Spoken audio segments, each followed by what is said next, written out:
રાજકોટમાં ગોંડલમાં રાજુ સોલંકી અને જયરાજસિંહ વચ્ચે સમાધાન થઈ ગયું છે। રાજુ સોલંકીના પુત્ર અને ગણેશ ચાડિયા વચ્ચે બબાલ થઈ હતી। જૂનાગઢમાં થયેલી મારામારી બાદ વિવાદ વકર્યો હતો। મારામારીના કેસમાં ગણેશ ચાડિયાએ જેલવાસ પણ ભોગવ્યો હતો।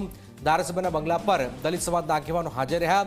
રાજુ સોલંકી અને જયરાજસિંહ ચાડિયા વચ્ચે સમાધાન થયું અને આખરે જે વિવાદ ચાલી રહ્યો હતો એ વિવાદનો પૂર્ણ વિરામ મુકાઈ ગયો છે। આજુબાજુમાંથી મને એવી વાત મળેલી કે ભાઈ રાજુભાઈ સોલંકીએ કોઈ મોટા પૈસાનો સોદો કરીને આ સમાધાન કર્યું છે। તો હું સ્પષ્ટતા કરું છું કે આ સમાધાન બાબતે રાજુ સોલંકીએ એક પણ રૂપિયો મારી પાસેથી લીધેલો નથી, એની હું નિષ્ઠાથી ચોખવટ કરું છું। રાજુ સોલંકીએ જરૂર મારી પાસે એક વાત રજૂ કરી છે, પણ એમાં રાજુ સોલંકીનો કોઈ સ્વાર્થ નથી। રાજુ સોલંકીએ મારી પાસે એ વાતનો પ્રસ્તાવ મૂક્યો હતો કે હું અમારા સમાજની ગરીબ દીકરીના સમૂહ લગ્ન કરવા જઈ રહ્યો છું। સમાજ પાસેથી મારે ફાળો લેવાની ઈચ્છા નથી।